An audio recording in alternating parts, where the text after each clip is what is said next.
Hello, I'm Kirk LaPointe, publisher and editor-in-chief of Business in Vancouver. We're pleased at BIV to present this series of podcasts this week on the future of education. The classroom for all ages, for students and instructors, is going to be much different in the pandemic. And our guests this week are going to discuss how it will be so. We thank the British Columbia Institute of Technology, BCIT, for its support of this series. And now to the conversation. This is BIV Today, the daily business video show and podcast from the journalists at BIV. I'm Haley Wooden. Throughout this week, we've been taking a look at the future of education and how that sector has been impacted by COVID-19 ahead of the start of the fall semester. My guest today is Sherri Bell, the president of Camosun College, the largest college in BC. She's also the board chair of BC Colleges. Sherri, great to have you on the show. Thanks so much for coming on. My pleasure. Thank you. We are weeks away from the start of the fall school year. It's really hard to believe. The summer flew by. Tell me a little bit about how the college experience is going to be different come September. If you think back to when COVID first impacted education, it was March. And at that time, it was like flicking a switch, and we had to change overnight to a different model, a model that our faculty, staff, students were not used to. And it was kind of, everyone was on board because we just wanted to get through the term, the semester, and have students be successful. And then it came into the summer months, which is typically for college, it's slower. There's not as many students, there's not as many courses being offered. And that allowed us the opportunity to really deeply look at what we're going to be doing in the fall. And lots of conversations with faculty. Because we're a college, there's a lot of hands-on applied learning that happens at colleges. And because of that, we can't do everything online. So if you're training to be a carpenter, you can't do it all online, but you can do pieces of it. And so we knew we would in the fall be looking more like a hybrid model. Some aspects of some courses would be online, and some would have to be on campus.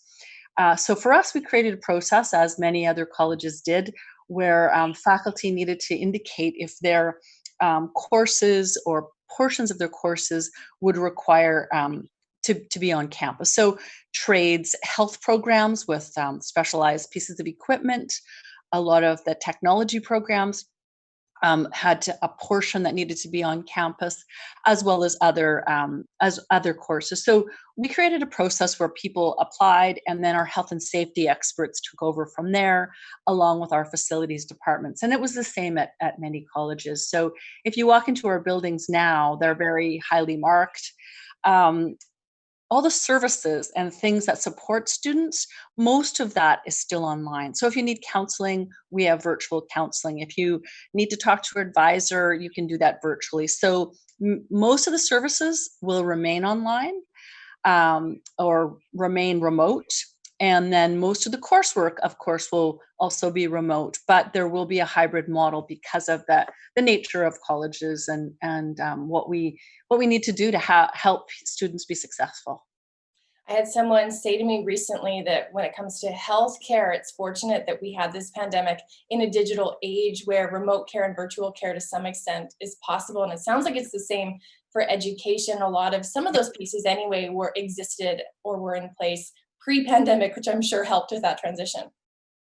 Yeah, it did. But the college system, we do have some blended classes, but most of it was face to face. So it was a huge change for our students and faculty to get ready to deliver something you've never delivered that way before. But people were up for the challenge across all of the colleges.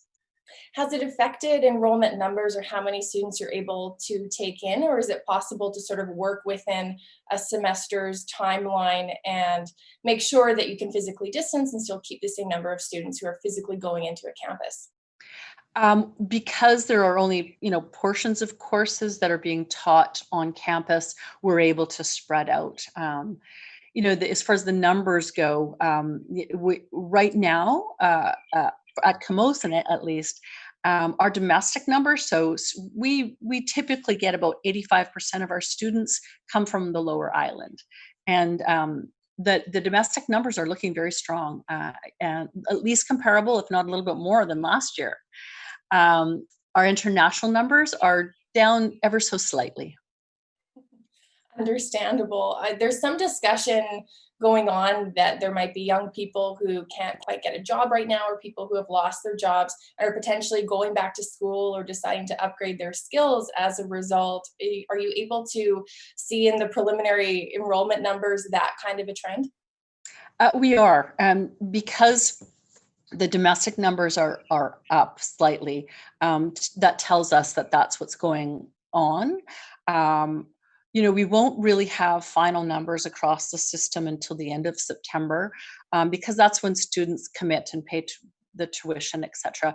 But right now, we're hopeful that we're financially won't be in as bad a position as we anticipated we would be. The final numbers aren't in, so we'll have to just wait and see. But it's looking pretty good right now. There are other areas of the college that we would typically be generating funds to support all programs that we're not at all right now. So definitely, our budget, we have to be very careful with our budget because of a number of areas that won't be supporting the rest of the college. So, for example, food services, we don't have any food services. There's no students here. And we won't be, because we're not wanting to draw students onto campus. There'll be limited food services at both campuses. We have 2 campuses within Victoria. Parking, we generate funds from parking, and there's no one parking. It's pretty empty besides a few staff that are here that are essential to be here. Will this require at some point a rethink of revenue sources? Do you think that some of the trends you're seeing now, or the impacts directly from the pandemic, will persist post-pandemic? Or do you kind of expect that once we have a vaccine, or once things clear up, that you'll be able to rely again on some of those revenue sources that you have relied on in the past? Yeah, I think we will go back to, I can see some changes that from everything that you do in life, a pandemic as an example, you do learn. And we're a learning institution, so we're already starting to look at, okay, what are the things that we've learned that we may be able to continue with? So certainly blended courses, we did have some before. I can see us having a few more. Being a dual campus college, we've traveled back and forth a lot, and the campuses are about 20 minutes apart. And so I can see doing that a little bit less and relying on things like Zoom or Teams or other forms of technology a little bit more. May not be doing that initially, because I know that people are really missing the actual face-to-face. So, but we are learning as we go. It's the students that I really feel for, because this has been really hard for them. The great majority of them miss the interaction with their instructors. We have very small classes in colleges, and they get to know instructors really well. And that relationship is really important to them, along with the relationship with their peers and just the vibe of being on a campus. Some students are doing really well online and prefer it, but the great majority are looking forward to being back on campus. Mm-hmm. Talk to me a little bit about the value of applied hands-on education and where you see that in the years ahead, especially as we see some interesting applications of technology develop around VR and AR and completely digital learning. Yeah, well, there's some great examples, I'm sure across the province, if not the country, but just one example that I can just think of, we have a really creative instructor in our automotive program, and they've got a platform that they're using to virtually take apart an engine and put it back together again. And he was saying, because he can see how many hours students log into the program, one student put in 40 hours in a week because he was enjoying it so much, virtually taking it apart and putting it back together and really learning from that. So some of those technologies are pretty interesting. And the virtual reality, augmented reality have become more popular during this time for some instructors, and I think that will stay because it is new technology that can enhance learning. As far as the applied piece, the hands-on piece, that's the nature of colleges. That's what we do. We have a very strong connection to industry and community in what we do. So there's a lot of co-op placements and a lot of work integrated learning, as well as I'll give you another example from Camosun, but we have a department called Camosun Innovates, and we work with over 100 businesses where we're their kind of research and development. So we have students working on projects to solve problems within industry in advanced manufacturing. And the lovely thing about colleges is we use it as a teaching opportunity, so we don't have intellectual property rights like a university would have. So basically, we'll help a business solve a manufacturing issue. We'll create a prototype with our students and staff, and then the business has it mass produced or something like that.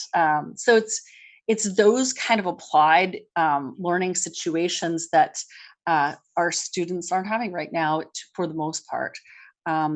When we go to the fall with our hybrid model, we'll hopefully be able to do some more of that. What would you say are some of the big challenges or big questions that remain as we are just weeks away from September and the start of the fall semester? Challenges. I described some of the financial challenges, and that's a worry for me as president and also our board. And so financially, where are we going to end up? Because we're doing a lot of work right now, putting up, plexiglass and making sure that for the students that are going to be on campus, that they're protected, that there's a safe environment, and a lot of work has gone into that. And I guess that's a worry, because we've been within trades, we've been working like that all summer, but in the fall we're going to have more. Now we have 2 large campuses, so I'm not worried about the number of students on campus at a time. It's just the rolling it out as we move forward. And just the worry of the pandemic is changing. The numbers are going up, and so we may be back to flicking that switch again and saying, okay, there's no one on campus.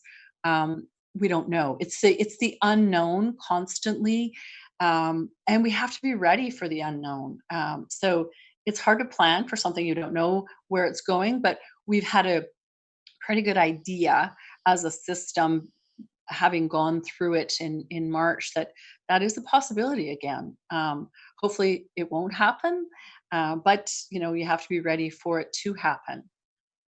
Absolutely, well said. And I imagine there's also a bit of cooperation, or maybe a lot of collaboration amongst the college community too. Oh, yeah. Capacity as board chair. Absolutely, yes, yeah. We college presidents, we talk all the time, and there's great collaboration. We share documents, we share information. So yeah, it's a system that is very connected with one another. Sherri, it's been an absolute pleasure having you on the show. Thanks so much for coming on with your insight. Yeah, I really appreciate being here. Thank you so much.